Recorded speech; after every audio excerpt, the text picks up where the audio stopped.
그러면 본격적으로 토론을 진행하겠습니다. 제가 진행을 하는 것은 단지 이 자리에 와서 여러분들에게 매개체가 되고자 하는 목적만 아닙니다. 문제는 여기 계신 분들이 아파하고 우리 아이들, 특히 아동들이 겪고 있는 문제, 그리고 거기에서 파생되는 여러 가지 변화와 과도기적 문제들이 발생하고 있습니다. 그래서 이런 부분들을 어떻게 하면 조금 더 덜어나가고, 여러분들 여기 계신 원장님들 지금 얼굴이 너무 어두워요. 지금 처하신 환경과 크게 다르지 않다고 생각합니다. 그래서 좀 밝은, 원장님이 밝아야 교사의 얼굴이 밝아지고, 교사의 얼굴이 밝아야 아이들이 해맑게 많은 지식을 얻고 이 나라의 동양으로 살지 않겠습니까? 그런데 지금 그렇지 못한 부분의 문제들을 한번 짚어가면서, 이 전문가 패널을 모시고 한번 짚어가면서 이런 움직임, 이런 변화의 바람이 전국적으로 불고, 그래서 조금 더 세련되게 문제를 접근하자. 한쪽에서 고함치고 맞받아치고 욕설하고 그리고 법적으로 해결하자, 이것만이 능사가 아니기 때문에 이런 문제들을 좀 더 효과적으로 한번 해결할 방법이 없을까? 서로가 대화를 하고 교감을 이끌어내고 공감하면 모든 문제가 풀린다고 생각합니다. 그래서 이런 포럼이 앞으로 전국에도 좀 활성화되고, 이런 문제들을 정책적으로도 좀 어떻게 좀 더 이끌어 나갈 수 있을까, 그런 고민을 하면서 마지막으로 언론도 좀 반성하는 자리가 됐으면 좋겠다 라는 생각을 하면서 저는 언론인으로서 좀 최근에 있었던 보도들이 좀 그런 부분이 좀 있습니다. 그런 부분들을 고백하고 그럼 2부에서 제가 말씀드리겠습니다. 자, 오늘 저는 아동 학대에 대해서 한번 다루겠는데요. 저희들이 너무 거창하게 주제를 잡았는데 그냥 주위에 있었던 문제들을 해결하자면 뜻입니다. 그죠? 제가 바쁘신데 김희영 여성가족정책관님께서 최근에 벌어지고 있는 이 문제에 대해서 한번 간략하게 한번 공무원 입장이 어떤지 한번 정리를 드리겠습니다. 네, 요즘 그 주변에서 일어나는 아동학대 사건들을 보면서 매우 안타깝게 생각을 합니다. 다가오는 9월 29일부터 아동학대 범죄 처벌 등에 관한 특례법이 시행이 됩니다. 그래서 정말 다행이라고 생각을 하고요.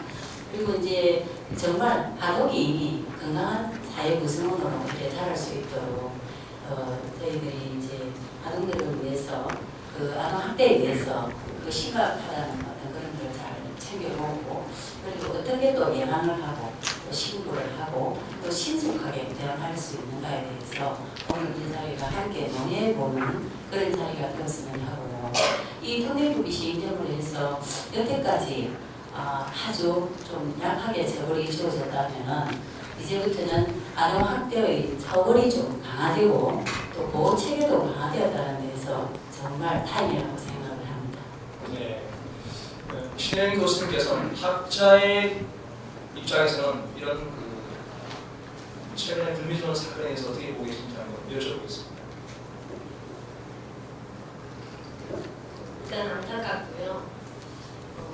어쨌든 사회적으로 지금 학대와 훈육의 어떤 기준점을 구분할 수 있는 정확한 기준점을 찾는 공론의 장이 지금 만들어져야 되겠다라고 생각하고 있습니다.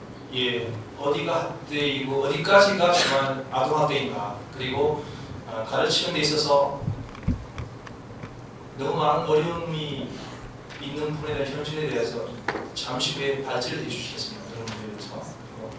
세아의 어머니죠. 조현희 변호사님 지금 입장이 어떠신지 좀 말씀해 주시죠.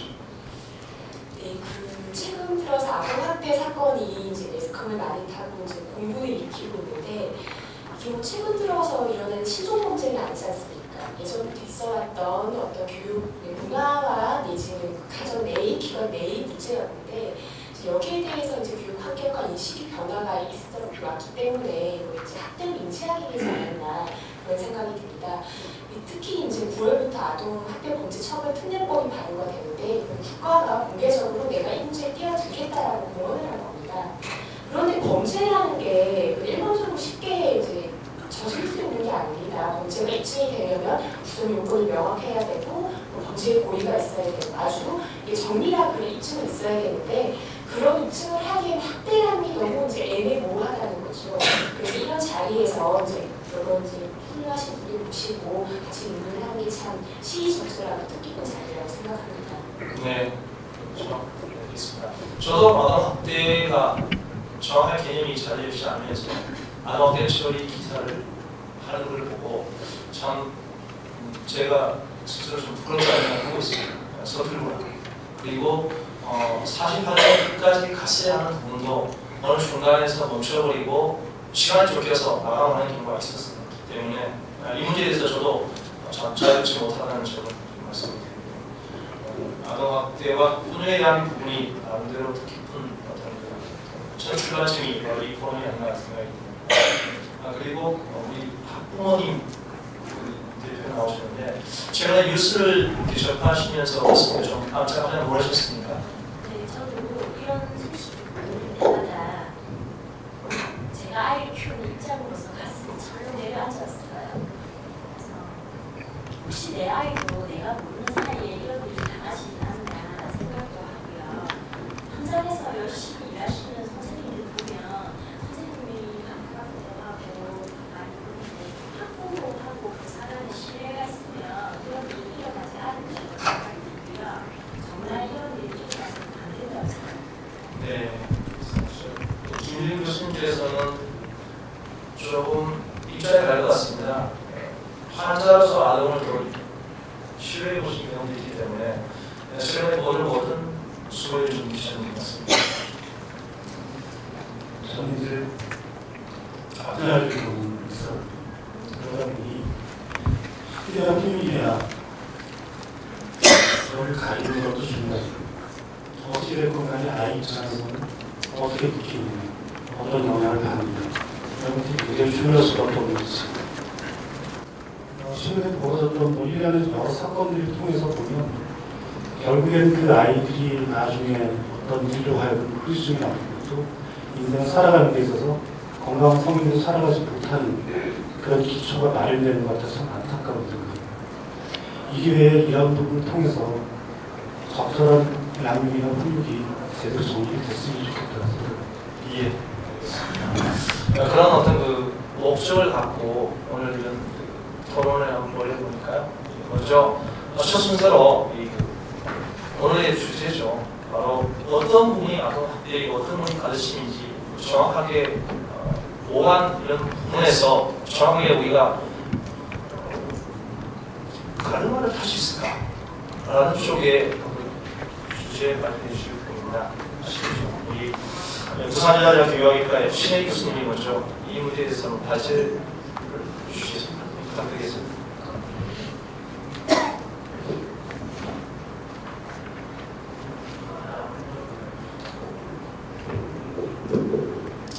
여러분 안녕하십니까? 저는 제 아이의 할머니입니다. 예. 사실 저도 이 아이를 기를 때 저희 큰아이가 30 넘었는데 아이를 기를 때 때린 적이 있어요. 정말 주먹이 온 적이 있었습니다. 그런데 지금 와서 생각해 보니까 그것은 너무나 위험한 일이었다. 그때 그렇게 애를 대고도 아이가 정상적으로 발달하는 게 감사할 따름입니다. 그래서 이제 굉장히 무거운 마음으로 이 자리에 오게 되었습니다. 제가 잠을 못 잤습니다, 사실은.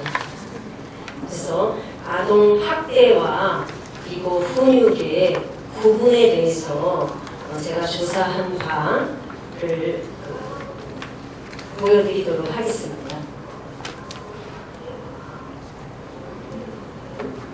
자, 조사를 하고 연구를 하면서 어쨌든 우리가 오늘 이렇게 모여서 이야기하는 것들이 우리 사회의 아동 학대뿐 아니라 여러 가지 폭력의 대물림과 폭력의 전체 사회화를 막는데 조금이라도 도움이 되었으면 하는 바람으로 발표를 하겠습니다.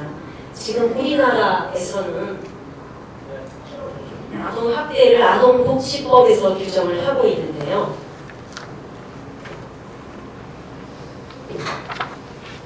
보호자를 포함한 성인이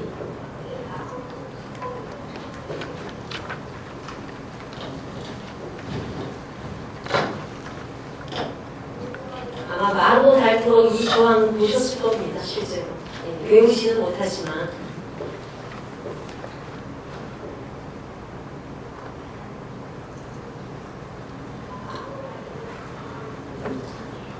자, 보호자를 포함한 성인이 아동의 건강 또는 복지를 해치거나 정상적인 발달을 저해할 수 있는 신체적, 정신적, 성적 폭력이나 가혹행위를 하고 아동의 보호자가 아동을 유기하거나 방임하는 것을 말합니다. 즉 학대, 우리가 생각하는 학대라고 하는 것이 그 개념 안에 방임과 유기까지 포함한다고 아동복지법에서 규정을 하고 있습니다.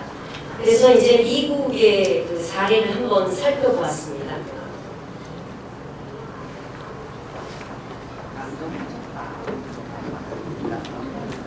미국의 그 알래스카 주에 보니까 아동 학대를 그들은 이제 아동 보호법이라고 합니다.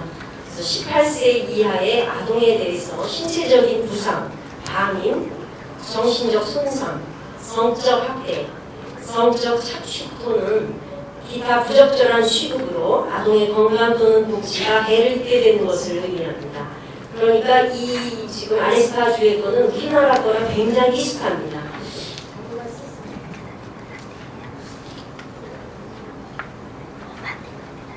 이 자료를 굉장히 예쁘게 만들었어요. 자, 그러면 보낸 거 말고 USB 한번 드려볼게요.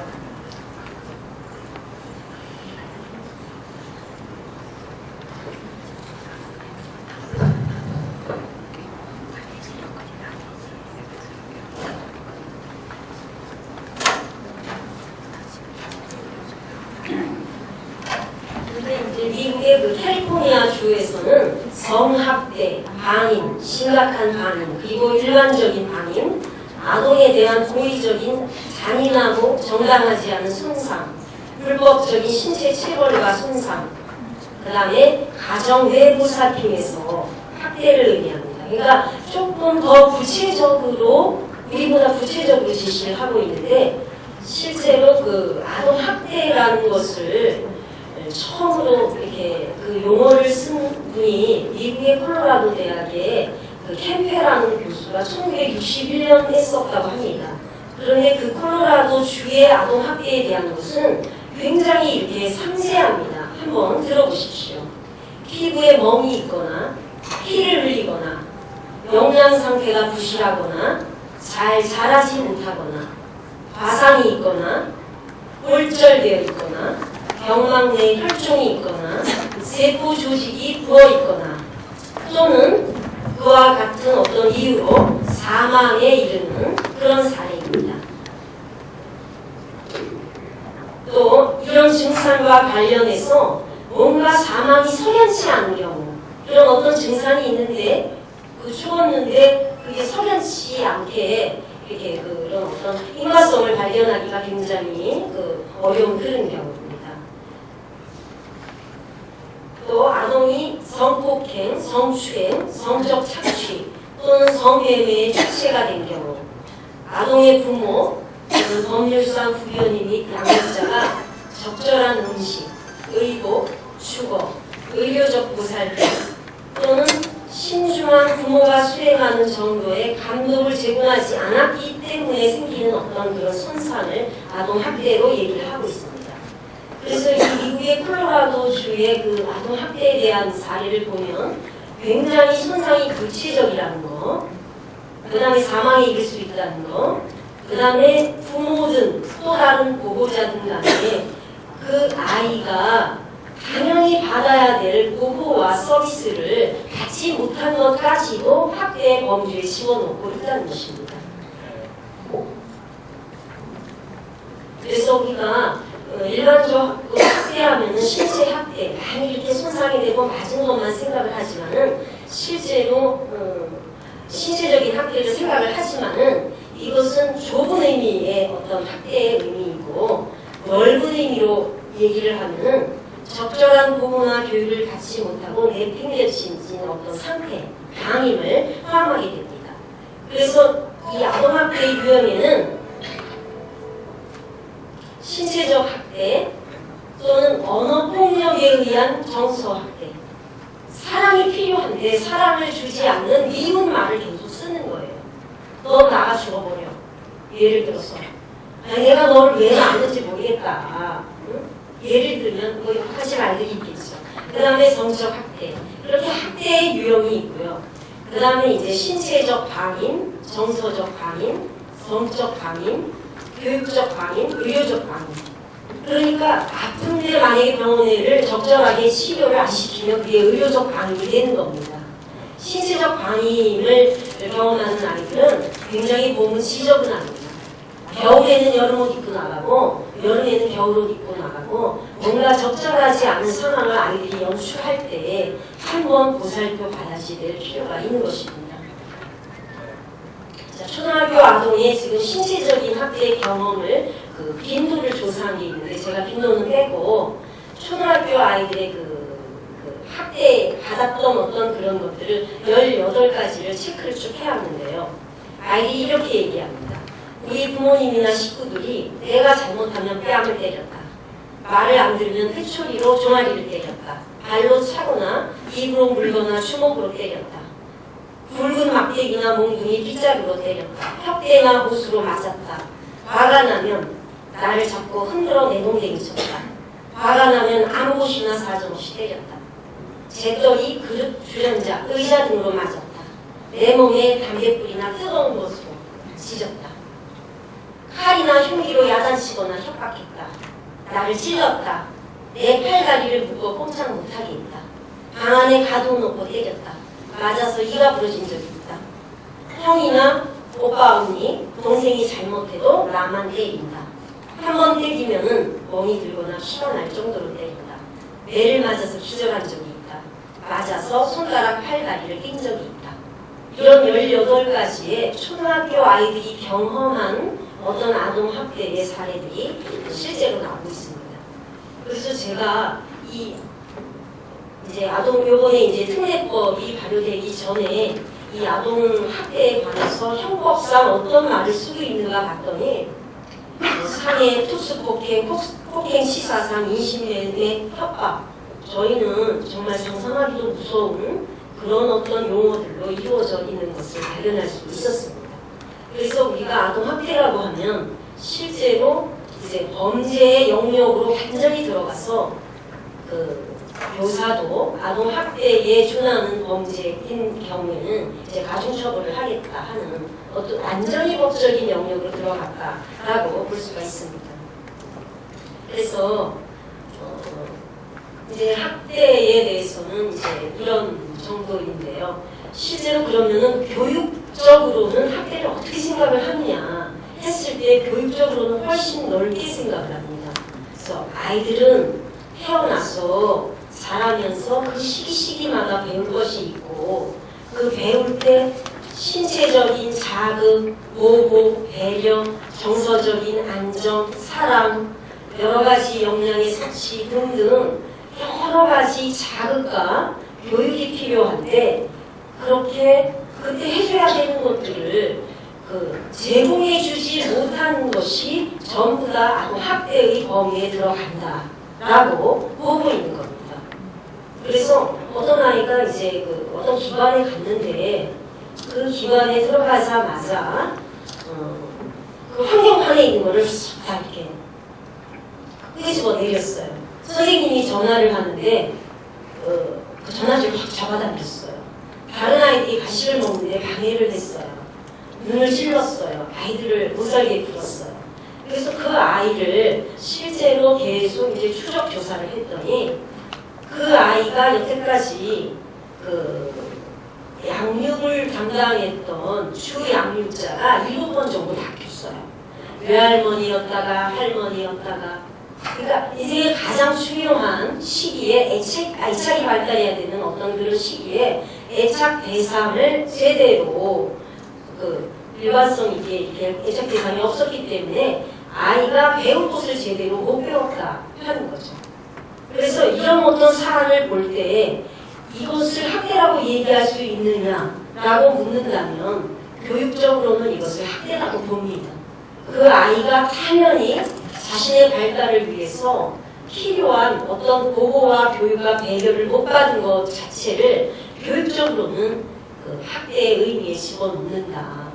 그래서 교육기관에서는 그거를 명심하셔야 되고 역시 부모님들도 그런 생각을 가지셔야 됩니다.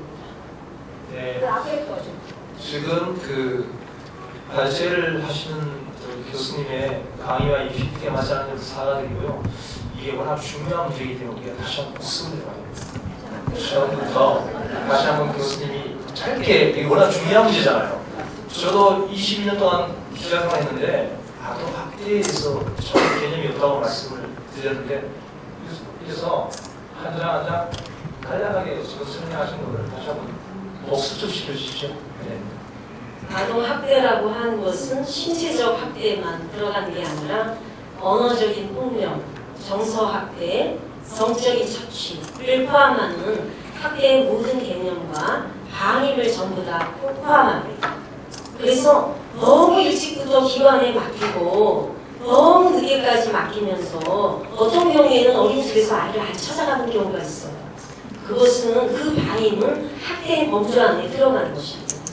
그래서 학대를 이렇게 아주 좁게 볼 거냐 또는 넓게 볼 거냐 하는 관점은 다 다르지만 우리가 교육적인 차원에서는 아이들은 누구나 가능성과 잠재적인 능력을 가지고 태어나는데 그 가능성과 잠재적인 능력을 발달시키지 못하게 하는 여러 가지 그 어떤 그런 것들은 발달을 못 시키도록 어떤 배려를 못 한다든지 어떤 그 자극을 못 준다든지 하는 것들은 전부 다 아동학대의 범주 안에 들어갈 수 있다는 것입니다. 이것은 아동 그 학대 범죄에 관한 특례법에서 얘기하는 아까 그 무서운 폭행, 치사상 이런 것처럼 아주 그 무서운 어떤 용어들하고는 좀 다르지만 교육을 하는 부모들과 교사들은 이 학대에 대한 범위를 좀 더 넓게 가지고 아이들이 각자 자기가 가지고 난 어떤 그 발달의 가능성을 최대한 발현시킬 수 있도록 자극을 줘야지 된다 하는 것입니다. 다음 제가 아까 학대 유형이 몇 가지 있던데요. 그 PPT랑 좀 몇 가지 아까 네네, 초등학교 아이들. 예. 예, 이 부분 초등학교 아이들이 실제 이것은 그 초등학교 아이들이 경험한 그 학대의 유형입니다. 그런데 이제 사실은 이게 빈도로 다 조사가 되어 있는데 지금 이제 그 빈도는 물론 어떠냐면 내가 잘못하면 뺨을 때렸다. 만약에 그러면은 빈도 자체가 조금 많습니다. 그래서 이거 정도에 따라서 지금 빈도가 조금 다르기는 하지만은 어쨌든 초등학교 아이들이 경험한 이거는 실제 조사한 내용입니다. 네. 말실에서 말씀하셨는데요. 제가 한 가지 한번 사례를 들어보겠습니다. 저희 쪽에서 자주 볼 수 있는 게 어린이집이나 유치원에 있는 교사들이 아이들을 인솔해서 고공에 견학하는 경우를 저는 자주 봅니다. 그런데 제 눈에는 딱 그날 하루 교사분이 한 아이를 차에 던지는 경우를 봤습니다. 실제 제가 봤습니다. 이 아이가 굉장히 많이 도망을 다녔어요. 집에 가기 싫은 거죠. 그래서 유치원 그 교사분이 체력이 좋지 않은데 걔를 따라다니다가 저는 유심히 봤습니다. 한 5분 따라다니다가 걔를 결국은 잡고 차에 이렇게 넣는데 그게 조금 제 눈에는 과하게 보였습니다. 제가 기자죠. 그러면 저는 그걸 보고 사진을 찍어서 이건 아동 학대 아니냐라고 기사 쓰게 되면 그 교사는 어떻게 될까요? 120시간 교육을 받은 한 사람이 독방에서 그 비디오나 그 기사를 보고 그 현장을 보고 아 이건 아동학대하면 그 교사는 10년간 직업에서 떠나 있어야 되죠. 이 현실 아닙니까? 제가 만약 덕수궁 앞에 1년간 그 부분에서 지키고 있었으면서 365회 곱하기 하루 20차례 또 곱하기 하루에 한 대당 20명 정도의 차량 곱하기 또 한 40대 정도 온다고 가정했을 때 약 한 25만 명의 어린이가 다녀가고 한 건이 그렇게 됐다면 제 마음은 그 부분을 아동학대라고 기사를 쓰지 못할 겁니다. 그런데 이제 현실은 단 한 건의 발생이 전체를 덮어버리니까 이 부분이 집에서 TV를 보시는 분들은 특히 학부모님들은 이 부분에 대해서 되게 가슴이 아플 거예요. 그래서 전체를 우리가 배도하는 어떤 그런 부분에 있어서 언론이 그런 부분에서 도구로 쓰여서는 안 될 것 같다라는 부분을 분명히 좀 저는 보고 싶고요. 그 부분은 저랑 저와 같이 데스크에 있는 사회부장님들은 다 같은 마음일 겁니다. 그러나 일일이 확인하지 못하는 부분, 그리고 저희들이 매일 아침에 도서관 앞에서 나와서 그 부분을 촬영을 쓸 수가 없지 않습니까? 그래서 그런 부분이 서로가 감시가 되고 못 믿을 사회가 된다면 점점 이런 부분들은 더 불거지고 더욱더 많은 문제점을 양산하게 되는데 신뢰가 되게 공감하게 되고 어쩌다 보면 그랬던 걸 가지고 왜 그러냐, 우리 아이를 내가 나무라야지, 너는 왜 선생님 말을 안 듣고 그렇게 차량을 타야 되는데 그렇게 도망다니냐 라고 자기 아이를 질책해 주는 게 저는 필요하다고 보는데 그렇지 못한 부분이 있는 것 같습니다. 그런데 제가 어느 쪽을 편들려는 게 아니라 제가 한 부분에 대한 목표감을 갖고 여러분들에게 한번 자문을 구하는 겁니다. 제 판단으로 기사를 썼다면 그 교사는 아마 아동학대가 됐을 겁니다. 제가 속한 방송사의 매체로 인해서 그 교사는 그냥 아동학대 교사가 됩니다. 이게 현실이거든요. 그래서 이런 부분에 대해서 우리가 작은 부분이라도 놓치지 말고 전체적인 그림을 보자라는 쪽에서 코로나의 방향을 잡도록 하겠습니다. 자, 지금 교수님께서 아동학대에 대한 개념을 지금 말씀을 하셨는데요. 김준 교수님이 보실 때 이런 원인 어디에 있다고 보십니까?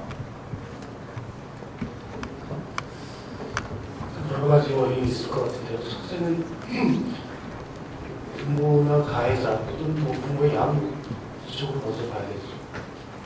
일단 지금 이 사건 때문에 이런 모임이 만들어지긴 했지만 실제로 그것만 다뤄질 뿐만 아니고 그냥 아동학대라는 전체적인 차원에서 한번 다뤄질 필요가 있다고 생각합니다.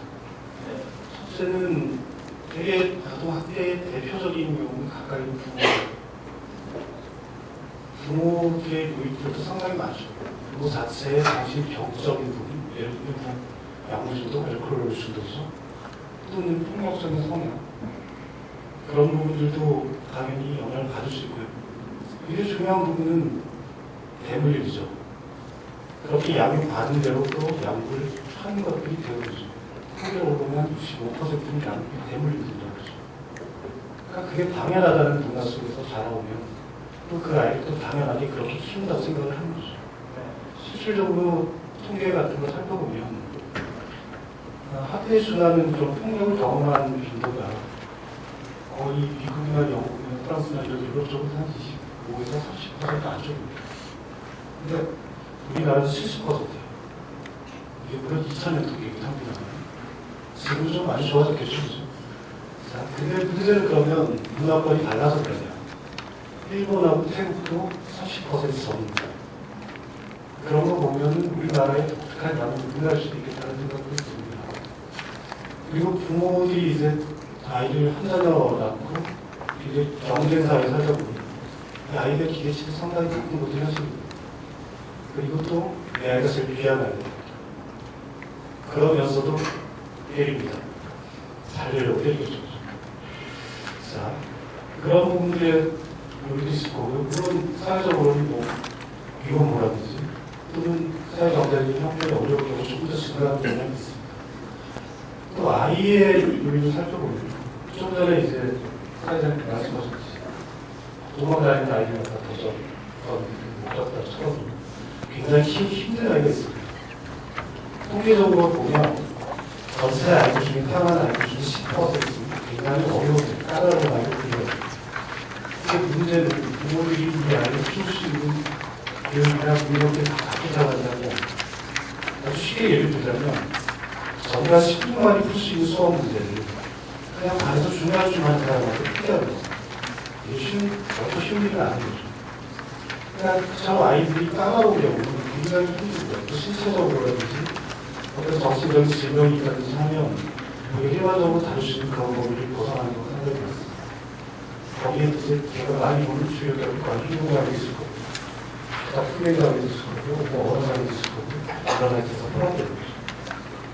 사회적인 분위기도 무시를 못할 것 같습니다. 일단은 때리는 것으로 야구를 하는 분위기가 용인되는 것 사회적인 분위기는 다른 나라에 비해서 조금 더 높다라는 건 현실입니다. 그러다 보니 또 그렇게 키우는 방식이 더 잘못되는 인식으로 보는 건 현실입니다. 그리고 법적인 부분도 보면은 제가 머물라는 사람은 아니지만 되게 처벌을 하는 기준이 그 아이를 다시 돌려보내는 경우가 상당히 많죠. 한 집에서의 문제를 별로 다루지 않을 수가 없습니다. 그러다 보니 그 아이들은 또 노출이 되고 그 아이들은 또 폭력이나 피해의 노출이 또 되게 됩니다. 이것이 어떤 양육자의 문제, 또는 교육자의 문제일 수도 있겠죠. 그리고 아이의 문제, 그리고 사회적인 문제들이 다 각각 작용을 하는 게 아닌가 그렇게 생각합니다. 네. 지금 그 의사 선생님께서는 좀 바라보는 시각이 좀 남다른 것 같습니다. 제가 판단해 볼 때 저는 대한민국에서 시골에서 저는 태어났습니다. 초중고를 시골에서 자라고 대학만 저는 서울에서 좀 나왔는데 제가 어릴 때 고등학교 때까지 사실은 정말 많이 맞고 컸습니다. 특히 그 부모님께도 저는 맞고 컸는데 우리 세대는 제가 67년생입니다. 67년생이면 나이로 따지면 이제 40 후반대 되고 47살 정도 되는 나이인데 그 당시까지만 해도 부모님들은 아이를 당연히 때려서 키웠고 그리고 학교에 가서 선생님한테 맞았을 때 저희 아버님께서 하시는 말씀이 맞을 수 있구나. 선생님이 때린 건 다 맞아야 된다라고 저는 그렇게 컸습니다. 그리고 고등학교 때 야간 자습이라는 게 있죠. 야간 자습. 줄여서 뭐라고 하죠? 야자. 야자 시간에 도망다니다가 왜 나왔겠어요 그때? 여고생 앞에 가서 제가 좋아하는 여자 얼굴 한번 보려고 나온다 하겠습니까? 갔다가 그 학교 또 교련 스님한테도 걸려서 또 맞았어요. 왜 기웃거리느냐. 근데 저는 지금 와서는 그 교련 선생님께 하실 말씀이 있습니다. 벌과 꽃은 당연히 붙어 있어야 되는 건데 이리저리 뛰어나다 보니까 저 같은 사람이 발생하는 거 아닙니까? 더 맞았습니다. 제가 이렇게 말씀드리는 이유가 뭐냐면 사회라는 것은 그때그때의 현상을 반영해야 되고 달라지는 가치관이 있습니다. 저희 아버님 때는 사실 보릿고개가 무서웠고 50년대 전쟁을 경험하면서부터 가난과 싸웠던 시대 아니겠습니까? 그리고 빈곤을 물리치고자 호환 마마보다 더 무서운 게 가난이었던 시대였고요. 그 시대의 아픔을 물려주지 않기 위해서 성장에 매진했다 보니까 학교 교육은 무조건 존중했고 자기 아이들은 학교에 맡겼습니다. 그래서 선생님이 훈육하는 것에 대해서 100% 믿었고 그리고 거기에서 자란 저 같은 세대들이 70, 80 세대를 뛰어넘어서 아버님 세대의 바톤을 이어받아서 소득 2만 달러까지 저희 경제를 이끌어 온 겁니다. 여기에 대해서는 그 누구도 부인하지 못하는 사실이고요. 우리 아버님 세대가 압축 성장을 했다면 저희 세대는 그것을 한 단계 더 발전시켜서 소득 5,000불을 2만 달러까지 성장시키는 견인 역할을 저희 40대와 50대가 했었습니다. 단 저희 세대의 불만이 뭐냐? 저희들은 아파트값 상승 시기에 대해서 저희들은 혜택을 보지 못했습니다. 왜냐하면 서울에 올라갔을 때 아파트를 살 수 있는 시기에 있었지만 저희들은 현금이 없었습니다.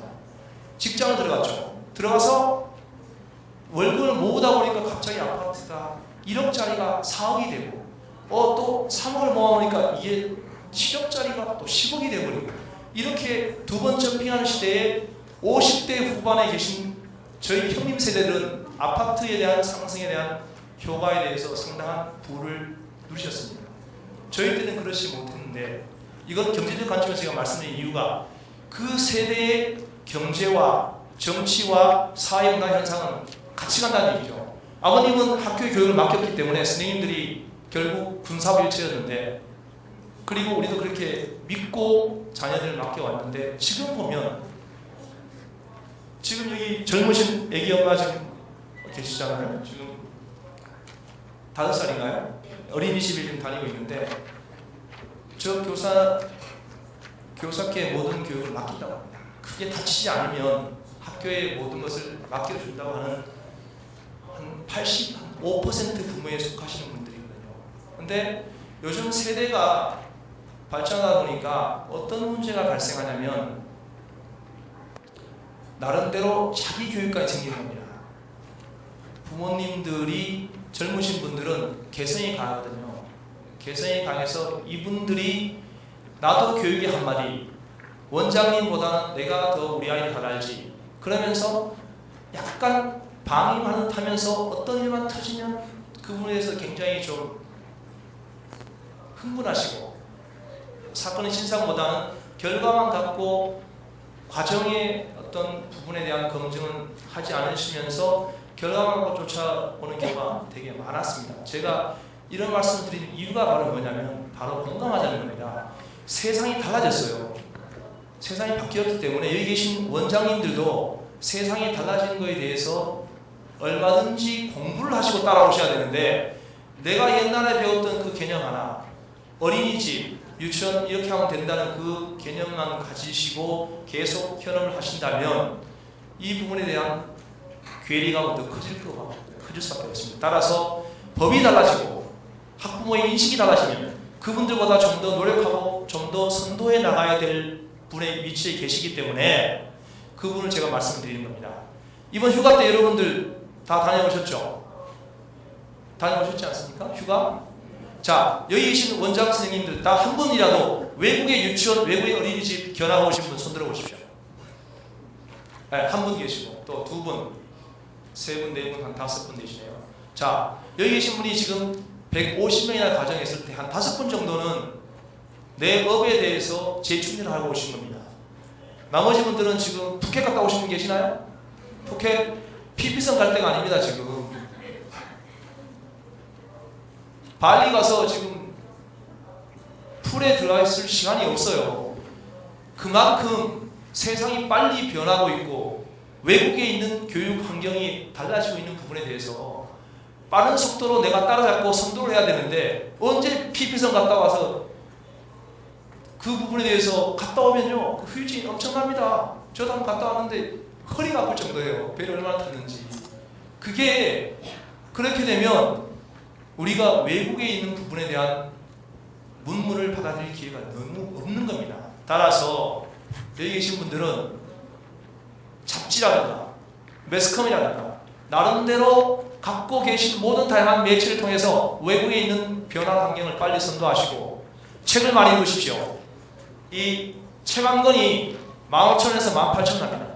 이 책 한 권 내는 건 자기 이름을 달기 때문에 커피 2잔 값인데 3잔 값이죠. 뭐 팥빙수 한 그릇 정도? 또 비싼 건 또 2만원까지 하니까 이 책 한 권에 그들의 노하우가 많이 담겨져 있습니다. 따라서 오늘 이 포럼에 끝나고 가시는 원장 선생님들은 손에는 책 한 권이 들려가길 바랍니다. 돌아가신 길에 서점에 가서 어린이 훈육이라든가 나름대로 잘 쓰신 책들에 대해서 한번 책을 갖고 공부를 하시면서 앞서 나가야 부모님의 대화를 이끌어낼 수 있고요. 그분들을 리더해 나갈 수 있습니다. 제가 2부에 제가 분명히 이 부분에 대한 강의를 한다고 말씀드렸기 때문에 그냥 계속 이 부분을 제가 이어가겠습니다. 자, 부모님 대표 나오시고 이 최원님 지금 아이를 원장님에게 맡긴다고 하시는데 친구분들 그렇게 하십니까? 친구분들도 다 그렇게 하십니까? 친구분들. 네, 저희 주변에 있는 분들은 다들 원장님을 믿고 맡기고 있는 입장입니다. 지금. 예. 근데 보도를 본 이후에도 그렇습니까? 아니면 좀 더 챙겨봐야 된다는 생각이 드십니까? 사실 조금 더 챙겨봐야 된다는 생각은 드는데 그래도 지금은 저희 원에 제가 만족을 하고 있고 저희 아이가 원에 가는 걸 좋아하기 때문에 네. 저는 별 의심 없이 그냥 지금은 맡기고 있는 거예요. 이렇게 맡기시는 분도 있으신데 사사건건 와서 유치원에 와서 어린이집에 와서 감나거나 배나거나 하시는 분들이 있고요. 이분들 중에서는 또 몰려다닙니다. 대부분 몰려다니시잖아요. 네.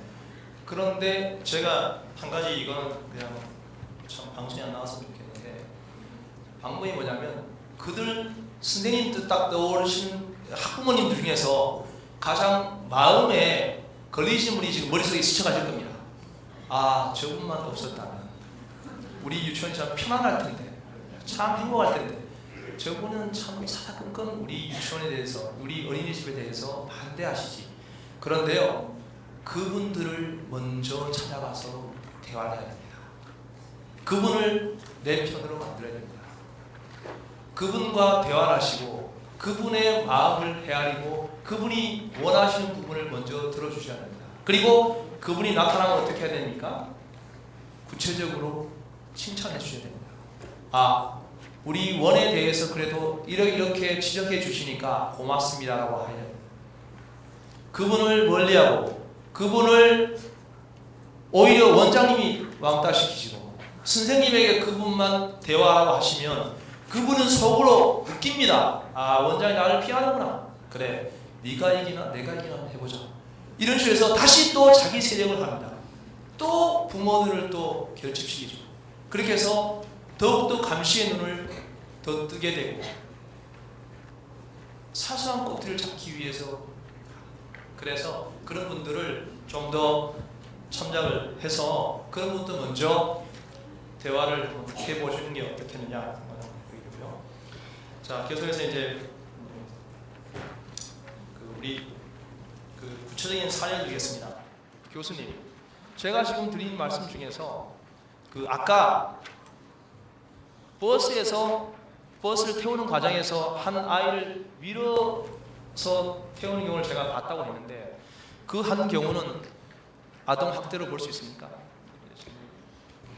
이제 지금 아동학대와 그 훈육, 지도와의 그 경계가 굉장히 모호하기 때문에 사실은 그거는 논의를 해야 될 부분입니다. 그런데 저는 그 아동학대 자체가 실제로 신고되어서 아동학대로 판정난 거를 보면은 부모에 의한 학대가 80%가 넘습니다.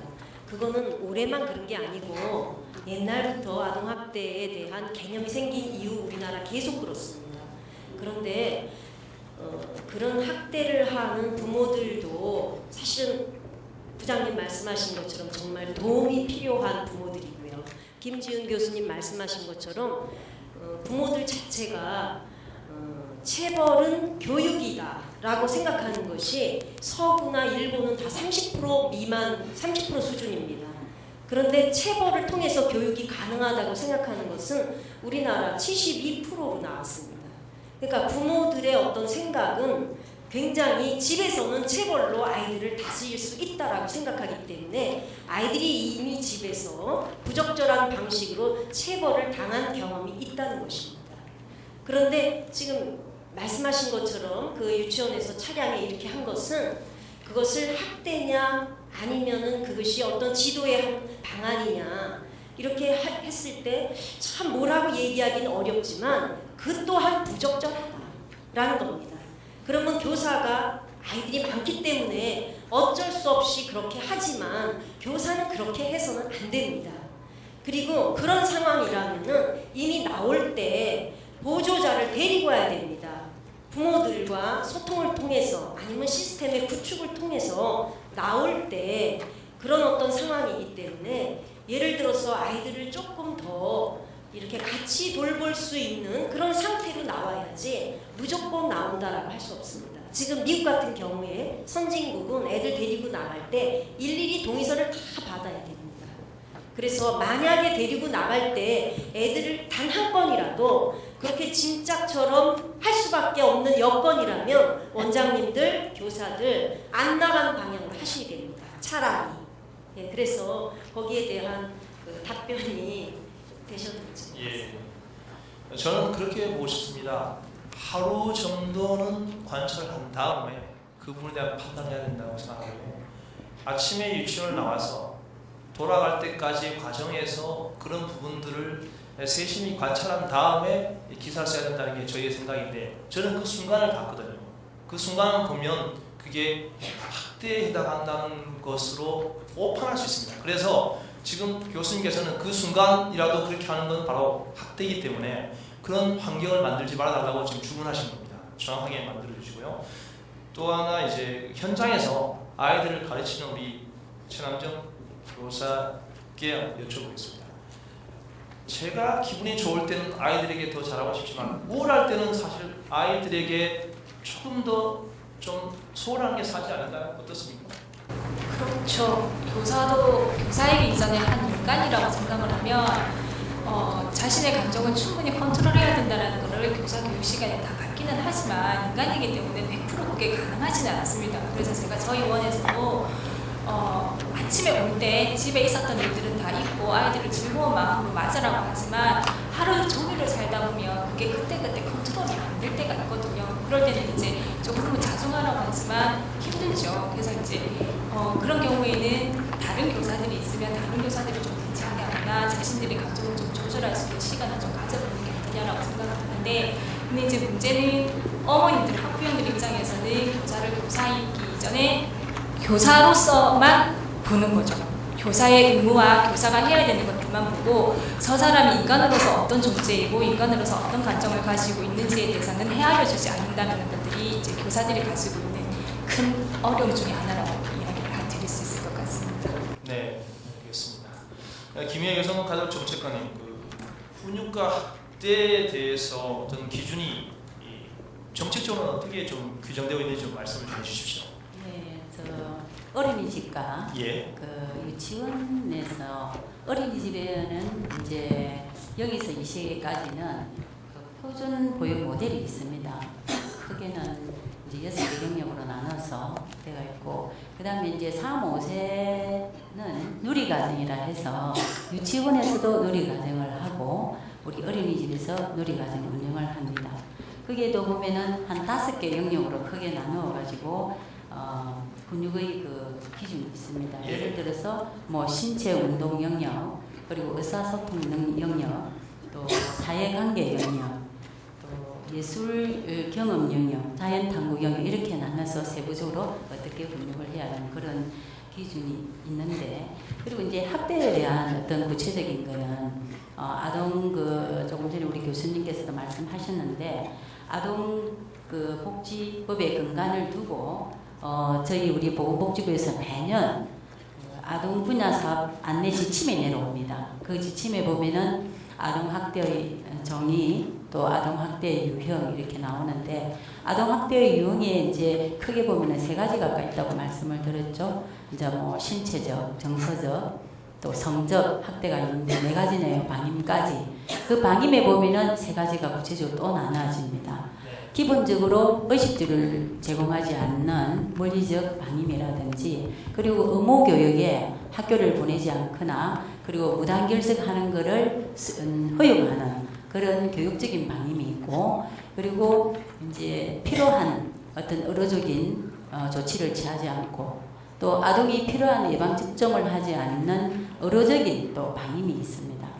예, 그렇게 이제 방임에 3가지로 나눠줄 수 있는데, 저는 이 파트에 조금 공부를 하면서 네. 정서적인 학대에 대해서 제가 참 이런 것도 정서적인 학대가 되는구나 하는 걸 이번에 느꼈습니다. 왜냐하면은 정서적인 학대라는 게 뭐 언어적으로 언어 폭력을 쓴다든지, 그리고 이제 뭐 차별을 한다든지, 편애를 한다든지, 그리고 잠을 뭐 못 자게 한다든지, 그런 이제 정서적인 학대가 되는데, 이제 법이 좀 강화되고 하다 보니까 집에서 부모들이 싸움하는 거, 가정 폭력을 목격하는 행위도 그 보게 하는 것도 이제는 그 정서적인 학대가 됩니다. 그래서 이제 가정 폭력이 일어나서 경찰에 신고가 돼서 갔을 때에는 이제 9월 29일부터는 그 아이에 대해서 학대라는 것을 생각을 하고 그 서류가 이제 우리 아동보호 전문기관으로 또 통보가 오게 됩니다. 그러니까 저희 아동보호 전문기관에서 역할이 그 정도로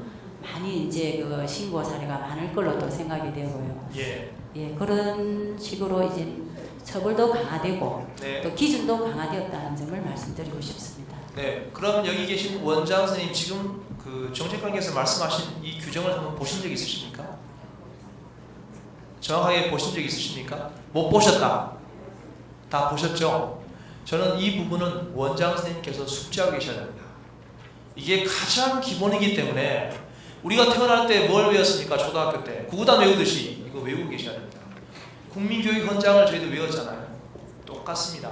이 부분은요 굉장히 중요한 국가의 법과 행정 규정으로 마련하는 부분이기 때문에 이런 부분은 머리에 담고 계셔서 원장 선생님께서 먼저 1차적으로 판단하셔야 됩니다. 그리고 교사의 행동에서 이런 부분에 대해서도 바로 판단해 주셔야 됩니다. 이거는 너무하다, 아니다. 그래서 이 부분에 대해서 자기 기준이 명확하게 있어야 되고요. 내가 봤을 때 머릿속에 좀 이상하다 싶으면 분명히 옆에 사람한테 물어봐야 됩니다. 그래서 오류를 줄이고 자기 검증, 그 다음에 타인에게 내 행동이 어땠느냐, 우리 유치원에서 한 행동이 어땠느냐를 검증해 보면서 자기의 기준을 더욱더 탄탄하게 구체화하셔야 됩니다. 자, 김준 교수님께 한번 질문을 드리겠습니다. 어른도 10명 중에 1명 정도는 좀 이상한 행동을 할 경우가 있거든요. 아이들도 특히 이 영유아 때는 보고 듣고 자라는 환경이 매우 중요하기 때문에 잘못 되는 것이 아닌가라는 조기 진단이 가능할 것 같습니다. 그런 아이들의 특징이라든가 이런 아이들이 발견돼서 어떻게 조기에 치료해야 되는 부분에 대해서 좀 말씀 좀 해주십시오. 상당히 광범위한 질문인데요. 예. 제가 한 걸 전부 다 말씀드려야 될 정도예요. 압축해서 한번. 네. 우리가 생각할 때 정상이라는 범위 한번 생각할 필요가 있는데요. 굉장히 주관적입니다. 그런데 대개 퍼센트로 보면요. 말씀하셨듯이 10명에 1명 정도면 이상이 있나 보다 정도입니다. 근데 100명에 5명, 다시 말해서 5% 안에 들어가면 명백한 이상이 있을 가능성이 있다라고 일반적으로 생각을 해야 됩니다. 네. 그러면 어떤 영역에서든지 그 100명의 기준이 마련이 돼 있어야지만이 이상이 있다 없다라는 게 밝혀집니다. 그러니까 그걸 무수히 저희들이 훈련을 받는 거죠. 근데 가정이라든지 아니면 유치원이라든지 이런 데서는 그런 훈련을 사실 받을 이유가 없지 않습니까? 그러다 보니 그런 조기에 사인들이 징후들이 나온다 하더라도 되게 놓쳐버립니다. 그러니까 저한테 오는 아이들 중에 상당수가 이제 주의력결핍 과잉 행동장애 ADHD 아이들인데 명백히 보면 이상이 있습니다. 얼마 안 봐도 이상이 있어요. 근데 어린이집이나 아이를 데리고 오신 부모는 이 정도면 괜찮지 않느냐, 아이니까. 근데 그런 애매모호한 기준들 때문에 사실은 놓쳐버리는 게 상당히 많거든요. 그러니까 여러분들께서 보시는, 그러니까 유치원 교사 선생님들께서 보시는 아이들 중에서도 말씀하셨듯이 상당수의 빈도의 아이들은 다르게 어려운 아이들이 섞여 있다라는 거죠. 그럴 수 있다는 걸 먼저 인식을 하셔야 됩니다. 그런 아이들이 훨씬 취약하다는 것도 먼저 아셔야 돼요. 내가 100명의 아이들, 100명까지는 안 보시겠죠. 그죠? 내가 보는 아이들이 예를 들어 3년에 100명이라면 그 중에 5명에서 10명쯤은 일반적인 양육이나 훈육이나 교육을 통해서 잘 해결되지 않을 수밖에 없는 아이들이라는 걸 먼저 인식을 하고 시작을 해야 됩니다. 아는 것과 모르고 겪을 때 우리가 느끼는 감정은 상당히 다르고요. 내 조절할 능력도 달라집니다. 되게 보면 뭐 산만한 아이들이라든지 아니면 너무 위축된 아이들이라든지 언어가 느린 아이들이라든지 아니면 대인관계가 잘 되지 않는 아이들이라든지 너무 폭력적인 아이들이라든지 이런 아이들 같은 경우는 문제가 있을 가능성이 있다입니다. 근데 문제는 그걸 엄마한테 말씀드려도 어머니들이 잘 못 받아들인다는 게 문제죠. 그렇죠? 이 이유가 뭐냐면 그 부분들도, 그 부모님들도 뭔가 죄책감이 있다라는 얘기입니다. 맞벌이를 하면서 아이를 충분히 돌보지 못했다라는 거. 어떤 분은 그런 얘기 하시죠. 내가 못 보니까 여기 맡기는 거 아니냐. 네, 뭐 기술들이 훨씬 좋으시니까 보셔야 되지만 어려운 아이들은 어려운 아이들입니다. 그 부모님들이 그렇게 할 때는 죄책감도 섞여 있다는 거죠. 그런데 죄책감까지 여러분들이 해결하는 과정들이 굉장히 어려운 과정이 아닌가. 그래서 조기에 발견할 수 있는 아이들은 그런 아이들뿐 아니고 또 많습니다. 어떤 의미에서든지 이상이 있으면 그 부분을 부모님한테 전 교사들한테 그런 얘기 하는데요. 멱살 잡힐 각오하고 그냥 말씀드리십시오. 그 중에 하나만 통하면 그게 건지는 겁니다. 라고 얘기를 하거든요. 그래서 치료를 적절하게 받거나 적절한 교육을 받게 해버리면 사실 그걸로서도 교사의 보람은 충분하다고 생각이 듭니다. 그래서 조기에 빨리 문제가 있는 걸 찾게끔 도와주시는 게 제일 좋은 역할이 아닌가 생각을 듭니다. 지금 교수님께서 중요한 말씀하셨습니다. 우리 원에 약간의 이상한 아이가 행동이 계속 지속된다면 과감하게 부모님께 도심탄회하게 얘기하는 게 중요하다고 말씀하셨습니다. 멱살이 잡힐 각오를 하더라도 하셔야 된다고 얘기하셨는데 그런 경우가 있으십니까?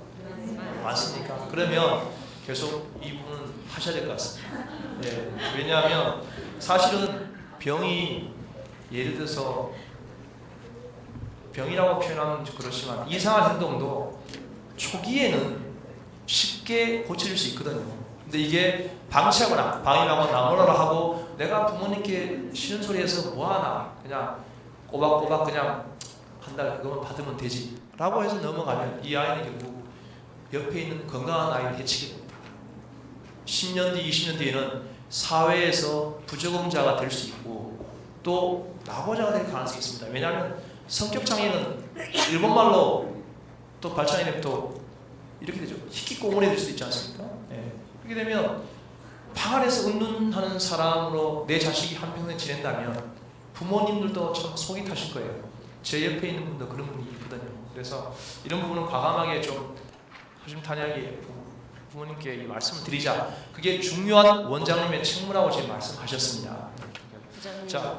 부장님, 네. 접니다. 예. 목소리 너무 예쁘셔가지고. 제가 그 부분에 대해서 그 많은 경험이 있기 때문에 말씀을 좀 드리고자 합니다. 사실 그 김지훈 교수님 말씀이 맞습니다. 예, 맞는데 현장에서 보면 어떤 어려움이 있냐면 제가 이제 부산광역시 부산광역시 육아종합지원센터에서 그 개설되면서 계속해서 부모 상담을 해왔기 때문에 아이들과 부모를 같이 보고 있습니다. 그런데 이 유아기 시기에는 어떠냐면 문제가 아이들이 전체적으로 좀 산만한 아이들이 많습니다. 그래서 그것이 병적인 산만성이냐 아니면은 정상 범위의 아이들이기 때문에 갖는 활동성 때문에 오는 산만성이냐를 참 판별하기가 어렵습니다. 네. 첫째는 그 문제가 있고요. 두 번째는 어떤 문제가 있냐면은 기관에서 그 엄마가 또는 아버지가 이상하다라고 생각하기 전에 그거를 말씀을 드리면요, 그 기관을 떠납니다. 요새는 지원이 이렇게 다 되니까요, 그 기관 선택권을 부모가 가지고 있습니다. 가면서 굉장히 기분 나쁘게 반응을 하면서 옆에 있는 부모까지 다 몰고 나갑니다. 그렇기 때문에 굉장히 이게 그 아이 하나의 문제인데 또 다른 문제로 이렇게 비화가 되면서 그 문제를 개선하기 위해서 그 시끄러움 또 다시 발생하는 문제를 또 이렇게 부드럽게 하기 위해서 굉장히 많은 에너지가 필요한 그런 상황이 있습니다. 그런데 부모들 중에서도 제가 이 상담을 하면서 느낀 게 엄마가 먼저 느낍니다. 그래도 엄마가 가장 아이들이랑 하기 때문에 예를 들어서 이 아이가 아주 예를 들어서 자폐이기 때문에 지능이 한 80 정도 된다. 그러면은 자폐 아이들은 왜 이렇게 노래도 잘하지 않습니까? 반복되는 걸 잘합니다. 그렇기 때문에 엄마는 언어가 상호작용은 안 되지만 혹시 하면서 가는 게 거의 초등학교 때까지 갑니다. 그런데 아버지는 감이 조금 느려가지고 노래 잘하는데 걔가 능력이 있다. 그러면서 치료의 시기는 자꾸 늦어지더라고요. 네. 그래서 그런 어려움이 있다는 걸 말씀드립니다. 맞습니다. 거기에 대한 전제 조건을 제가 아까 말씀드렸죠. 첫 번째, 부모님의 마음을 얻어야 됩니다. 친하지 않는데 그런 얘기하면 떠나죠. 당연히 다른 데 가면 되지. 저는 쓸데없는 소리 하고 있으면 우리 아이는 정상인데 라고 하기보다는 제가 책임지고 부모님의 아이를 가르치겠다라고 마음을 얻으시면서 솔직하게 부모님과 한번 얘기를 나눠본다면 과연 정상적인 아이들까지 끌어다가 또 밖으로 나갈까요? 저는 그 부분에 대해서는 이제 교수님께서 하신 말씀도 존중하는데 그 방법을 좀 달리하자는 거죠. 정말 문제가 되고 나에게 힘들게 하는 부모님을 더 먼저 다가서자고 하는 부분이 바로 그런 점입니다. 나를 신뢰하고 원장님의 전문성을 인정해 준다면 그 부분에 대해서 막히지 않을까라는 어떤 다른 대로 확신을 갖고 한번 말씀을 드린 거고요. 이어서 아동학대 관련자에 대한 저는 처벌도 궁금합니다. 이 부분에 대해서는 우리 손 변호사님께서 한번 좀 말씀해 주십시오. 워낙 최근 들어서 끔찍한 사건이 많았습니다. 이 근처에 있었던 부분도 있었고요. 전국적으로 이런 그 학대에 대한 부분의 문제가 불거졌기 때문에 이 부분에 대해서 좀 말씀해 주십시오. 예. 그 언론의 뭐 칠곡 계모나 울산 계모가 이제 집중 조명되고 뭐 특집 프로로 나오고 이래서 되게 좀 이제 최근에 이런 일이 있었나 싶다고 생각을 하실 수가 있는데 그렇지 않습니다. 그 축적된 학대에 관한 판례들을 검토를 해보면은 이미 오래전부터 가정 내에 인간의 얼굴하고 어떻게 저런 일을 할까 싶은 정도의 학대가 상당히 많이 발생을 하고 있습니다. 근데 이게 지금 뭐 특례법 발행 전에는 아동복지법상의 학대죄만 있었습니다. 아동복지법은 아동을 학대하지 말아라. 학대하면은 벌 주겠다. 얼마? 5년 이하의 징역. 너무 약하지요. 그래서 이때까지 판례들은 보통 학대는 상습적으로 일어나니까 상습폭행, 뭐 상습, 상해 이런 경우에는 폭력행위에 관한 특례법에서 가중처벌이 되겠다. 1년 이상 30년 이하의 징역.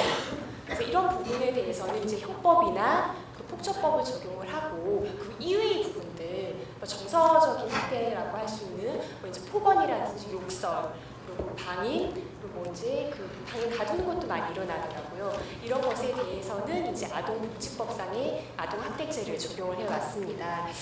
근데 이번에 이제 9월에 이번 특례법이 시행이 되는데 특례법 내용을 보면은 아동 학대 중에 아이가 죽었다 이러면 무기징역까지 가능하도록 했습니다. 그리고 아동 학대로 아이가 이제 장애를 입었다 이러면은 이제 3년 이하 이상의 징역을 처하게 있고요. 상습적으로 폭행, 협박, 상해, 뭐 감금, 유기 이런 게 쭉 하면은 2분의 1 가중입니다. 그리고 이런 시설에 보육시설에 일하시는 분들이 똑같이 이런 학대 행위를 했을 경우 역시 2분의 1이 가중이 되고 있습니다. 이제 앞으로 점점 엄격하게 처벌되고 있는 그런 추세에 있습니다. 그렇군요. 지금 9월 아동학대 처벌 특례법이 본격 도입되면 한층 더 처벌이 강화된다라고 지금 변호사님께서 말씀하셨는데요. 저는 이런 생각합니다. 처벌이 강화된다고 해서 우리가 조심할 게 아니라 이 부분은 처벌과 관계없이 우리가 해서는 안 되는 겁니다. 해서는 안 되는 것을 미연에 방지하고 그 다음에 이런 일이 우리 원에서 일어나지 않도록 더욱더 주의를 더 기울이셔야 되는 겁니다. 자기 방어를 더 해야 된다는 거고요.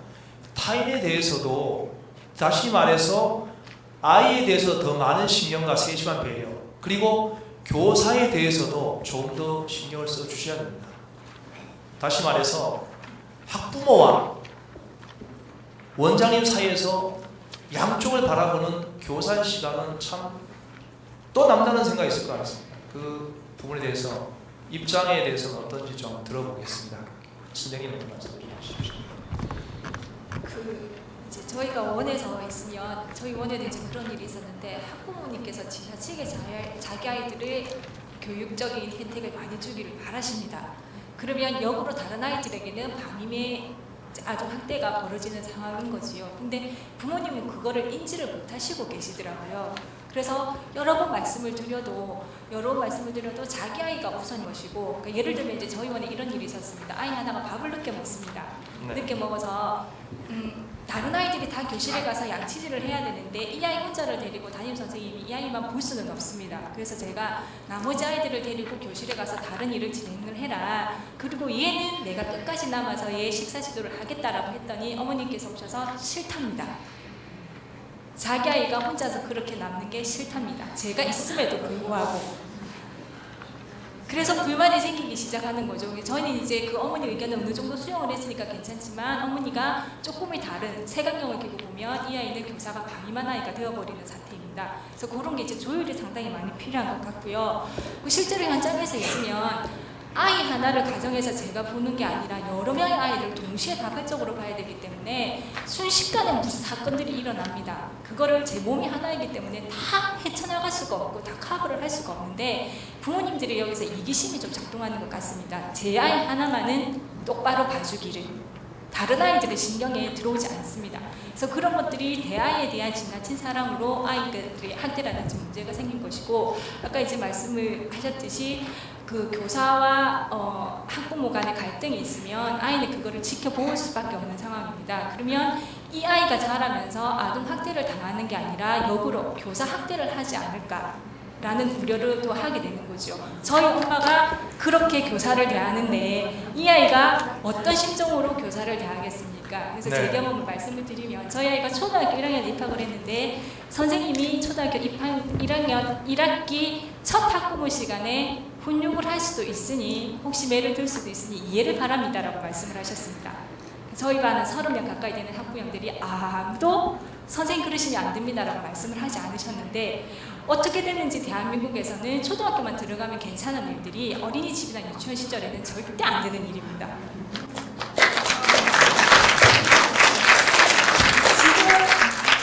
유아교육에 관해서 현실적으로 저희들이 겪고 있는 어려움이고요. 이런 부분에서도 어머님들의 약간의 의식이 초등학교랑 똑같은 교육이 유치원이나 어린이집에서 이루어진다라고 생각을 좀 해주셨으면 좋겠고, 어떤 면에서는 어린이집이나 유치원 교사들이 초등학교 교사들보다 훨씬 더 아이들을 많이 배려하고 존중하고 요구를 받아들이려고 노력하고 있다는 것들 좀 알아주셨으면 좋겠고, 그 사이에 갈등은 그 부장님 말씀하신 것처럼 대화와 그 상황만 볼 것이 아니라 그 상황이 어떤 과정에서 일어나는지 맥락까지 다 같이 해석하는 작업들이 필요하지 않을까라고 생각을 합니다. 네, 좋으신 의견이십니다.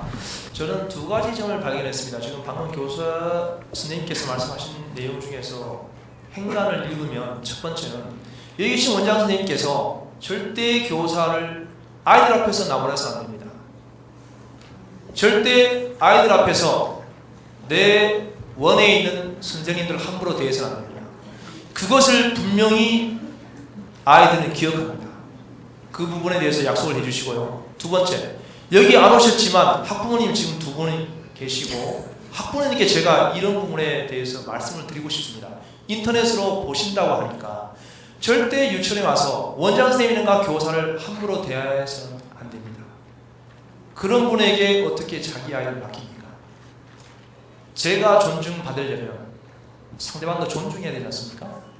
그게 같은 맥락이기 때문에 저는 원장 선생님께서 유치원 어린이집 교사를 함부로 대해서는 안 되고, 부모님들조차도 유치원에 와서는 정말 예의를 갖추시고 거기에 대해서 존중하는 마음을 배어 있어야 아이들이 그것을 몸소 배운다고 생각합니다. 그런 쪽으로 한번 가야 되는데, 여기 계신 우리 그 변호사님께 여쭤보겠습니다. 직접 아이를 가르치니까 내 아이가 유치원에서 남다른 대접을 받기를 원하십니까? 어떻습니까? 예, 저는 애가 셋이다 보니까 가정에서도 그렇게 각별한 케어와 관심을 주지 못하고 있습니다. 그런데 저희 아이들이 그래서 뭐 이렇게 자존감이 낮다거나 자신감이 없고 글로벌 리더로 성장하지 못할까 그런 걱정은 하지 않습니다. 오히려 더 이제 친구들을 배려하고 사회성도 좋고요. 동생들과 잘 어울려서 지내고 있습니다. 그래서 너무 이제 과도한 애착과 관심이 좀 문제라고 다들 그렇게 이제 동의하시는 것 같은데, 그런 것도 이제 신뢰관계에 참 중요하다고 생각을 하는데, 이제 맡기면 이제 선생님한테 그냥 믿고 맡긴다. 그랬을 때 결과가 더 좋습니다. 저희 애들을 더 예뻐해 주시더라고요. 나 당신은 좀 못 믿겠어요. 뭐 오늘 어땠나요? 계속 전화를 붙들고 있으면 과연 우리 애를 잘 봐줄까? 저는 또 오히려 더 이런 더 영악한 마음으로 선생님한테 믿고 맡기는 그런 태도를 취하고 있습니다. 네. 부장님. 네. 깜짝 놀랍니다. 목소리가 제가 왜 놀리는지 아시죠? 저를 부르는 목소리가 10대예요. 거의 10대 패널은 안 계신데 너무 10대처럼 부장님 이렇게 하는데 너무 성우 같으시지 않으세요? 동화 속에 구연동화 읽어주시는. 그래서 제가 깜짝 놀랍니다. 제가 예. 아 죄송합니다. 아닙니다. 지금, 제가 기분이 좋습니다. 예, 너무나 좋은 이야기들을 많이 하셨기 때문에 예. 그러나 저는 조금 다른 이야기를 한번 해보겠습니다. 예. 지금 학대하는 부모나 또는 학대로 판정받은 교사나 또는 던지는 부적절하게 아이를 지도하는 교사가 전부 다 도움이 필요한 사람들입니다. 네. 우리가 전부 다 도움이 어떤 식으로든지 무슨 시스템을 만들어서 그 도움을 줘야 되는 사람들이라고 생각을 하는데요. 실제로 그 유치원이나 어린이집에서 보면 부모님들이 이런 말이 있습니다. 내 아이를 공주나 왕자로 대접받기를 원한다는 겁니다. 지금 그 손 변호사님은 굉장히 그 전인 교육을 받으신 분이고요. 그 호울맨이십니다. 예, 굉장히 전인적인 분이시고 하지만은 많은 그 부모들이 공주나 왕자로 대접받기를 원하면서 본인도 왕비로 군림하기를 원한다는 겁니다. 실제로 현장에서 느끼는. 그런데 그것을 외국의 학자가 지적한 게 있습니다.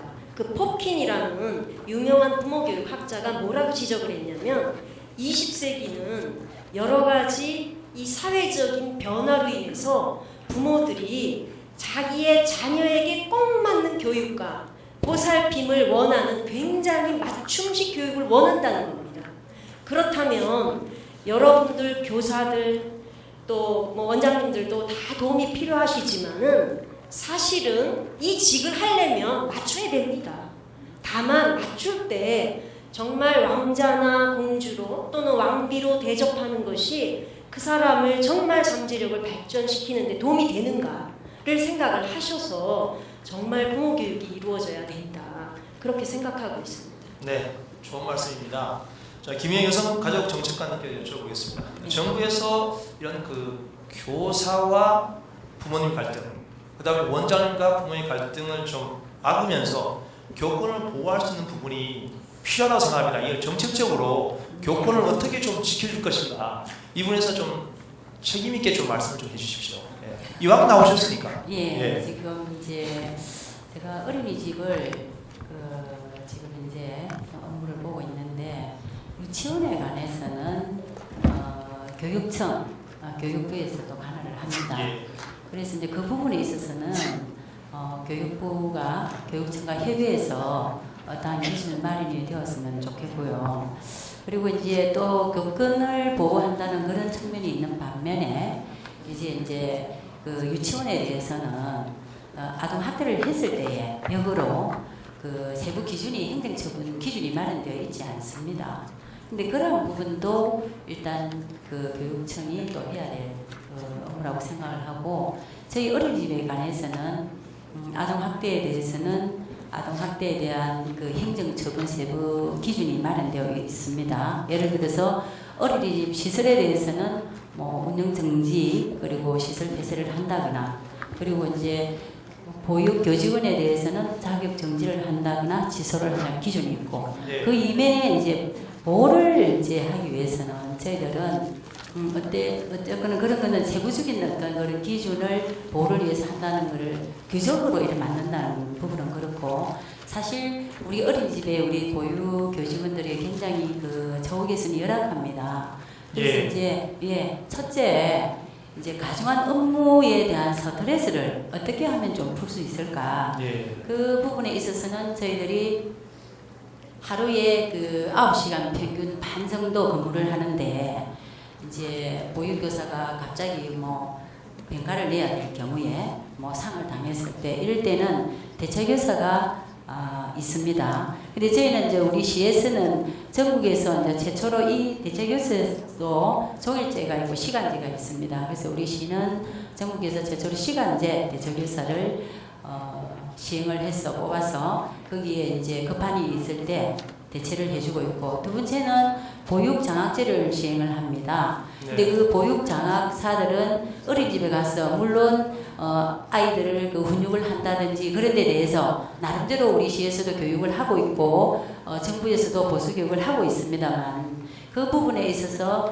이제 가서 그 아이들을 그 보육하는 것을 보고 관찰하고 또 컨설팅하고 상담을 해서 어떤 전문성을 제고를 하고 또 보육교사에 대한 자긍심을 좀 부재시키는 그런 우리 대책을 좀 마련하고 있고요. 예. 그리고 이제 낮은 보수가 뭐니 해도 가장 관건이 됩니다. 그렇죠. 실제 저희들이 2012년도에 여성가족개발원에서 보육교사의 질적 향상에 대한 어떤 연구를 했는데 보육교사 전체의 한 55%가 이직 의사를 가지고 있다는 게 문제입니다. 그래서 이제 정부에서 국공립 같은 데는 인건비를 지원해 주지만 또 민간 가정이나 이런 어린이집이나 상당히 열악합니다. 그래서 이제 정부 차원에서의 어떤 수당을 단계별로 정해갈 필요가 있다고 생각을 하고요. 예. 또 우리 시 차원에서도 매년 단계적으로 수당을 또 정액을 시켜줘야 되겠다는 그런 그렇게 수당을 현재 지급해주고 있는데 그거를 좀 확대를 해야 될 필요성이 있다고 생각을 합니다. 그리고 이제 그 어린이집에 현재 운영하고 있는 그 어린이집 그 운영위원회가 있습니다. 그 운영위원회. 예. 근데 뭐니 해도 좀 투명성을 좀 강화하는 게 상당히 중요해요. 사실 지금 현재 운영을 하고 있지만 거기에 보면은 보육교사나 또 학부모 대표들로 구성되어 있습니다. 지역 또 인사라든지 그런 거를 좀 더 활성화해 가지고 좀 어떤 자율성과 그 또 특성에 맞는 그런 어린이집을 운영이 되도록 저희들이 활성화시키고 있습니다. 그리고 이제 마지막으로는 오늘 주제가 이제 훈육인가 뭐 아동학대인가 그러는데 아동학대에 대한 어떤 그런 예방적인 어떤 교육 그리고 또 캠페인 저희 이제 시에서는 그 주입식 교육보다도 문화적으로 좀 접근을 해서 창작극을 만들어서 그런 거를 보험으로 해서 정말 아동학대는 하지 말아야겠다. 어떤 그런 걸 인식을 좀 전환시켜 줄 수 있는 그런 대책을 마련하고 현재 추진을 강화하고 있습니다. 네, 알겠습니다. 지금 말씀하신 것 중에 제가 하나 좀 첨부하고 싶은 게 지금 열심히 노력하고 계신데요. 지금 그 공무원들은 대부분 보면 이게 규정이 되게 많아요. 하지 마라. 이건 하지 마라. 하지 마라. 하지 마시고 저는 여기 계신 이 부산 지역만이라도 정책관님께서 네. 잘하는 교사들한테 네. 한 달에 한 번 돌아가면서 좀 포상을 좀 해주세요. 그거는 지당은 말씀입니다. 네. 제가 시장님께서도 굉장히 그런 부분에 많은 관심을 가지고 계시고 저희들도 늘 걱정하는 게 그 보육교사들의 저 열악한 그 환경을 어떻게 하면 좀 개선을 해드릴 수 있을까? 거기에 사기 진작책으로 이제 근무 시간을 좀 단축하는 것도 있을 거고, 근데 보상은 저희들이 이제 매년 그 숫자를 늘려가고 있습니다. 또 보육인의 날도 있고, 하여튼 그런 행사 때마다 좀 더 많이 저희들이 드릴 수 있도록 노력을 하고 있습니다. 예, 그래서 우리 유치원에서 우리 어린이집에서 우수 교사가 5명이 딱 되면 뭐 인증 마크를 좀 주시면서 나름대로 이 사기 진작하시는 부분들을 좀 해주셨으면 좋겠습니다. 그 예, 그것도 저희들이 이제 평가를 해서 사실 그 바깥에서 바라보는 어린이집에 대한 인식 개선을 위해서 이제 인증을 실시를 해갖고 인증을 받으면은 또 거기 또 세제도 주시고 할 수 있는 실제 현재로 어린이집은 평가를 하고 있고 유치원 평가를 하고 있고 어린이집도 평가 인증제 제도를 하고 있습니다. 근데 그 제도가 저희들이 이제 평가 인증을 받고 준비를 하는 과정을 보면 도대체 누구를 위한 평가인가라는 생각이 엄청 많이 들어요. 지금 여기서 지금 괴리감이 좀 있는 것 같아요. 좀 들어보시죠. 어떤 부분이 좀 있는지. 제가 그 부분에 있어서 조금 보완 설명을 드리겠습니다. 지금 현재까지는 이제 그 평가 인증을 준비한다고 굉장히 수고가 많으신 걸로 알고 있습니다. 근데 이제 평가 인증을 받고 나서 다시 재인증을 받으면은 저희들은 연구수당을 이제 3만 원씩 드리고 있는데 아니 저 이야기를 끝까지 좀 들어주십시오. 그래서 이제 사실 저는 어떤 원장 선생님들 잠깐만요. 이게 그래서 토론회잖아요. 그리고 상대방 의견을 잘 들으시고. 그 평가 인증을 앞으로는 받게 되도록 있는데 한번 평가를 받으면 저는 연구수당을 다 드려야 된다고 생각을 합니다. 그걸 평가 인증을 받았는데 재인증을 받았을 때 준다는 거는 조금 저희들도 그 노력에 대해서 어떤 격려라든지 그런 부분이 좀 부족하다는 생각을 갖고 있기 때문에 이제 평가 인증을 받으면은 그 학문은 그렇게 가야 되지 않을까. 저희들 그 좀 검토의 과제라고 생각을 합니다. 네, 여기서 좀 다른 의견을 말씀해 주십시오. 이제 교사 선생님들이 물론 되는 게 그 저희가 지금 저희 원의 평가 재인증을 받아서 교사들한테 3만 원 수당이 되고 있습니다. 아직까지 실질적으로 통장에 들어간 게 아닌 상황이라서 신청을 해놔서 지금 이제 진행 중의 과정이 있는데, 물론 수고를 하셔서 한 달에 3만 원의 수당을 받는 것이 중요하지만 내가 한 달에 1년을 따져서 36만 원을 받아서 그거를 준비하기 위한 한 달 내지 2달간 밤샘해서 서류 만들고 아이들 뒷전이고 환경 정리하고 평가단이 와서 평가단의 비율을 다 맞춰서 원하는 서류를 다 갖추기까지 에너지 소비 생각을 하면 왜 해야 되냐는 생각이 든다는 거죠. 그리고 실제로 평가 기준이라는 것 자체가 각각의 원이 기관이 가지고 있는 특성을 고려하지 않은 평가 기준들이 있습니다. 그러니까 예를 들면 이제 최근에 저희 주위에 평가를 받으신 분들이 거기는 시설상 창문을 만들 수 없는 시설입니다. 건물 자체가 그거는 원장의 의도한 바도 아니고 만들다 보니 어쩔 수 없이 상황이 들어가 있는데 그걸 이제 그 공기라든지 이런 문제를 더 낫게 하기 위해서 선생님이 다양한 방법으로 창문이 없는 대신에 다양한 방법으로 대체 방법을 쓰고 있습니다. 그럼에도 불구하고 물리적 환경상으로 창문이 없기 때문에 마이너스를 당합니다. 그러면 실컷 고생을 하고 그것 때문에 마이너스를 당해서 좋은 점수를 받지 못하면 사실은 그 과정에서 교사들은 자존감이라든지 제가 열심히 해야 된다는 생각이 드는 게 아니라 왜 내가 이거를 하고 있어야지 되는 생각이 훨씬 더 많이 들고 있는 상황이거든요. 그리고 그거를 준비하는 기간은 정말로 오늘의 주제처럼 아동을 방임할 수밖에 없습니다. 왜냐하면 저희가 원의 평가 인정을 받아서 우리가 인정받았다는 게 대외적으로 알리는 게 훨씬 더 중요한 거지, 우리 아이들을 잘 보육하고 잘 가르치고 내실화 있게 하는 게 더 중요한 게 아니거든요. 그리고 실제적으로 우리가 얼마나 잘 가르치고 아이들과 상호작용을 잘하고 이 아이들을 잘 돌보고 학대가 아니라 정말로 사랑으로서 가르치느냐를 보는 게 아니라 그 기준에 나와 있는 발문과 그 기준에서 원하는 대답을 했을 때 좋은 점수를 받습니다. 맥락이라는 거 전혀 없습니다. 그러니까 예를 들면 그런 상황입니다. 평가단이 왔는데 아이가 야단 맞을 짓을 합니다.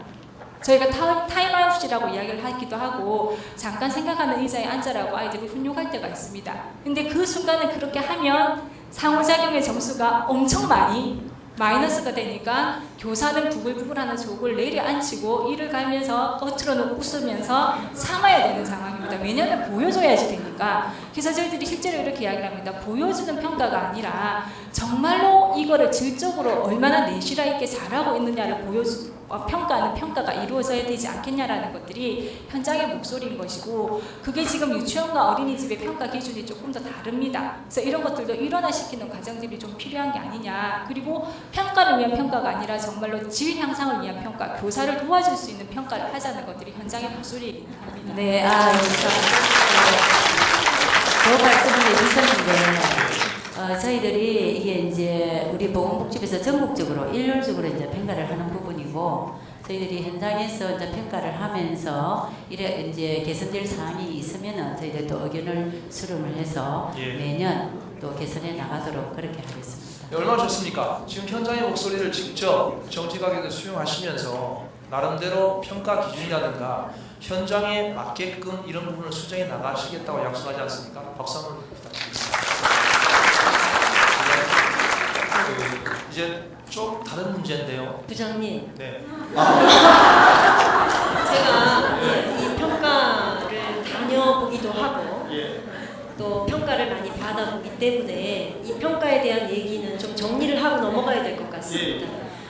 실제 유치원하고 어린이집에서의 평가는 우리나라의 유아교육이 거의 유아교육 인구가 별로 없을 때는 1970년대 말에는 만 5세 아동의 3% 미만이 유치원을 다녔습니다. 그랬는데 지금 이제 유아교육법이 제정이 되고 또 영유아보육법은 91년도에 제정돼서 개정을 거듭하면서 지금 많은 유치원과 어린이집이 늘어났고 실제 국고가 투입되기 때문에 평가가 거기에 따라온 것입니다. 그래서 보육시설에서는 워낙 숫자가 많기 때문에 실제로 기본적인 아주 기초적인 질관리를 위해서 그것이 생겼고요. 유치원 평가도 그런 맥락에서 사실 생겼는데 이 국가에서 국고가 10원이라도 들어가면 여러분 나라 돈은요 다 평가를 받습니다.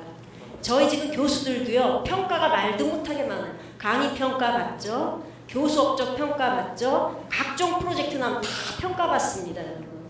그래서 그런데 지금 물론 평가 제가 다녀보면서 어떤 걸 느꼈냐면 그 원에서 그 교사와 아동이 상호작용을 잘 하고 있느냐를 어떻게 평가하냐면 그 당시에 눈높이를 잘 맞춰서 아이들하고 웃으면서 아주 따뜻한 관계를 형성한 것처럼 보이면은 유아와 그 아동과 그 교사의 상호작용에서 만점이 나옵니다.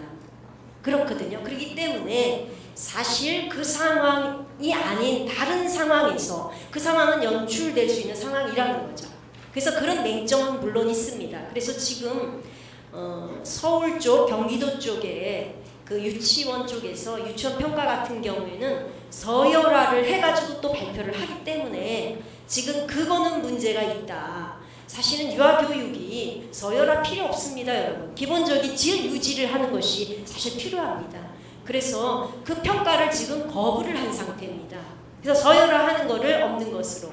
그래서 아마 앞으로 이런 문제점이 지금 발견이 됐기 때문에 유치원 평가나 보육시설의 평가는 기본적으로 변화할 것이다. 또 유보통합과 관련해서 어떤 식으로든지 일원화되거나 변화될 것이다. 그러나 국고가 투여되면 사실 평가는 필수적으로 동반된다는 것을 알고는 계셔야 됩니다. 그렇죠. 네, 지금 좋은 말씀하셨습니다. 바로 국고, 세금이 들어가면 반드시 감시의 눈이 따라붙는 게 현실입니다. 거기에 대해서는 투명해야 되고요. 거기에 괜히 장부 정리 잘못해서 이상한 쪽으로 지금 기사가 나오는 경우도 있지 않습니까?